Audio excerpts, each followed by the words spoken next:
Hello hi everyone, welcome back to my channel. ഇന്ന് ഞാൻ ഉണ്ടാക്കാൻ പോകുന്നത് നമ്മുടെ മലയാളികൾക്ക് ഏറ്റവും പ്രിയങ്കരമായ ഒരു ഡിഷാണ്. സദ്യയിൽ ഏറ്റവും ഇമ്പോർട്ടൻ്റ് ആയിട്ടുള്ളൊരു ഡിഷ്, അതായത് ഇഞ്ചിക്കറി. ഇഞ്ചിക്കറി പല സ്ഥലത്തും പല രീതിയിലാണ് ഉണ്ടാക്കുന്നത്. ചിലയിടത്ത് കയ്പ്പാവും കൂടുതൽ, ചിലയിടത്ത് മധുരമാവും കൂടുതൽ, ചിലയിടത്ത് മധുരവും പുളിയും എരിയും എല്ലാം ഈക്വൽ ആയിട്ടുള്ള ടേസ്റ്റുകളാണ്. സോ ഞാനിവിടെ ഉണ്ടാക്കാൻ പോകുന്നത് എരിവും പുളിയും മധുരവും എല്ലാം വളരെ ഈക്വൽ ആയിട്ടുള്ള ഒരു ടേസ്റ്റിലുള്ള ഇഞ്ചിക്കറിയാണ് കാണിക്കാൻ പോകുന്നത്.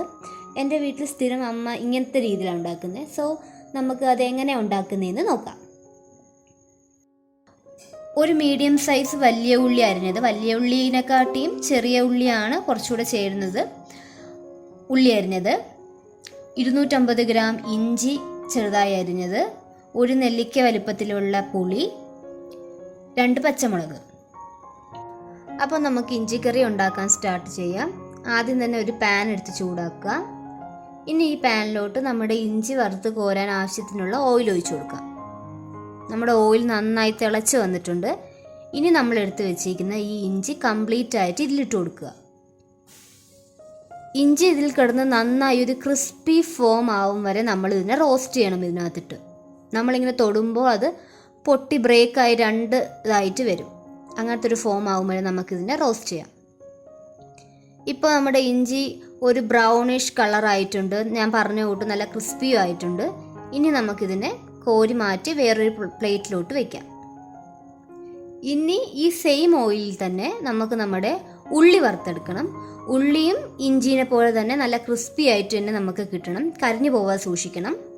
ഇനി ഉള്ളിക്ക് വേവാൻ ആവശ്യത്തിനായിട്ടുള്ള കുറച്ച് ഉപ്പ്.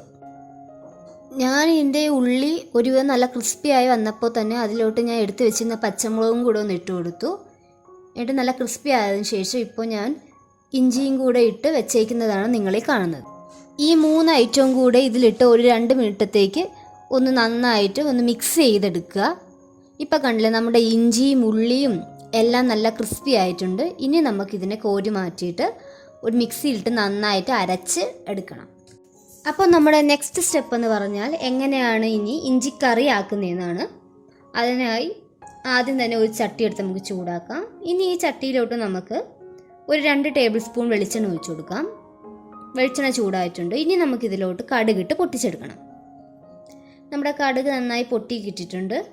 ഇനി നമ്മൾ നേരത്തെ അരച്ച് വെച്ചിരുന്ന ആ ഇഞ്ചിയുടെ ഉള്ളിയുടെ മിക്സ്ചർ ഇതിനകത്തോട്ടിട്ട് നന്നായിട്ടൊന്ന് വരട്ടുക. നെക്സ്റ്റ് സ്റ്റെപ്പ് എന്ന് പറഞ്ഞാൽ നമ്മൾ കുറച്ച് മസാലകളിൽ ആഡ് ചെയ്യാനുണ്ട്. ആദ്യം കുറച്ച് മഞ്ഞൾപ്പൊടി, 1 ടേബിൾ സ്പൂൺ മുളക് പൊടി, 1/2 ടേബിൾ സ്പൂൺ മല്ലിപ്പൊടി, 1/4 ടീസ്പൂൺ ഉലുവാപ്പൊടി. നമ്മുടെ ഈ മസാലകളുടെ പച്ച ടേസ്റ്റ് മാറും വരെ നമ്മൾ ഇതിനെ ഒന്ന് ചൂടാക്കി ഇളക്കണം. ഇപ്പം നമ്മുടെ മസാലകളുടെ എല്ലാം ഒന്ന് റോസ്റ്റ് ആയിട്ടുണ്ട്. ഇനി ഇതിലോട്ട് നമ്മൾ നേരത്തെ എടുത്തിരുന്ന പുളിനെ പിഴിഞ്ഞ് ഞാൻ വെള്ളമാക്കി വെച്ചിട്ടുണ്ട്. 1 കപ്പ് വെള്ളത്തിലാണ് ഞാൻ പിഴിഞ്ഞെടുത്തേക്കുന്നത്. ആ വെള്ളം ഇതിലോട്ട് ഒഴിച്ചു കൊടുക്കുക. ഇനി നമ്മൾ റോസ്റ്റാക്കി വെച്ചിരുന്ന ആ മുളകും കൂടി ഇതിനകത്തോട്ട് ഇട്ട് കൊടുക്കുക. ഇപ്പം നമ്മുടെ ഈ ഗ്രേവി ഭയങ്കര തിക്കായിട്ടാണ് ഇരിക്കുന്നത്. സോ ഞാൻ ഇതിലോട്ട് ഒരു മീഡിയം സൈസ് കപ്പിലുള്ള വെള്ളവും കൂടെ ഒഴിച്ചു കൊടുക്കുന്നുണ്ട്. വെള്ളം ഒഴിച്ചു. ഇനി നമുക്ക് ഇതിന് നന്നായി കിടന്ന് തിളയ്ക്കണം. ഇത് നല്ല തിളച്ച് പത വരണം. നമ്മുടെ ഇഞ്ചിക്കറിക്ക് ആവശ്യമായിട്ടുള്ള ഉപ്പിട്ട് കൊടുക്കാം.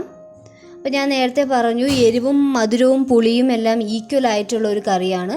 സോ അപ്പോൾ ഇനി നമുക്ക് മധുരത്തിനായി ഞാൻ ഇട്ട് കൊടുക്കുന്നത് 1 ടേബിൾ സ്പൂൺ ശർക്കരയാണ്.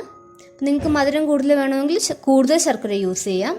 അപ്പോൾ ശർക്കര ആഡ് ചെയ്തതിന് ശേഷം നമ്മുടെ ഇഞ്ചി ഒരിക്കൽ കൂടെ ഒന്ന് തിളയ്ക്കണം. തിളച്ചിട്ട് പതയെല്ലാം കൂടെ നടുക്കോട്ട് സെൻറ്ററിലോട്ട് കോൺസെൻട്രേറ്റ് ആയി വരുന്ന രീതി വരെ നമുക്ക് തന്നെ തിളപ്പിക്കാം.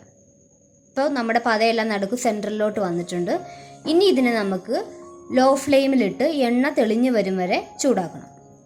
ഇപ്പോൾ ഞാൻ ലോ ഫ്ലെയിമിലിട്ടിട്ട് കുറച്ച് സമയം കഴിഞ്ഞിട്ടുണ്ട്. അപ്പോൾ നിങ്ങൾക്ക് കാണാം ഇതിനകത്ത് എണ്ണ നന്നായി തെളിഞ്ഞ് വന്നിട്ടുണ്ട്. ഇനി നമുക്കിതിലോട്ട് കുറച്ച് കറിവേപ്പില ഇട്ട് കൊടുക്കാം. അപ്പോൾ നമ്മുടെ വളരെ ടേസ്റ്റി ആയിട്ടുള്ള ഇഞ്ചിക്കറി റെഡി ആയിട്ടുണ്ട്. ഇത് കണ്ടതിന് ആർക്കും ചോറ് കഴിക്കാൻ തോന്നും, അത്രയ്ക്ക് ടേസ്റ്റിയാണ് ഇത്. ഒരിക്കൽ നിങ്ങൾ ഉണ്ടാക്കി കഴിച്ചു കഴിഞ്ഞാൽ നിങ്ങൾ എപ്പോഴും ഇങ്ങനെ തന്നെ ഉണ്ടാക്കും ഇഞ്ചിക്കറി. സോ എല്ലാവരും ഉറപ്പായിട്ടും വീട്ടിലിത് ട്രൈ ചെയ്ത് നോക്കണം. നിങ്ങൾക്ക് എല്ലാ ഫങ്ഷൻസിനും ബർത്ത്ഡേക്കും സദ്യയ്ക്കും ഒക്കെ യൂസ് ചെയ്യാൻ പറ്റിയ നല്ല ഒരു ടേസ്റ്റി മലയാളിയുടെ വിഭവമാണിത്. സോ എല്ലാവരും ട്രൈ ചെയ്ത് നോക്കുക. നിങ്ങൾക്ക് ഈ ഡിഷ് ഇഷ്ടപ്പെട്ടെങ്കിൽ ഈ ഡിഷിനെ ഒന്ന് ലൈക്ക് ചെയ്തേക്കൂ. ആൻഡ് നിങ്ങൾ ഈ ചാനൽ ഇതുവരെ സബ്സ്ക്രൈബ് ചെയ്തിട്ടില്ലെങ്കിൽ പ്ലീസ് സബ്സ്ക്രൈബ്.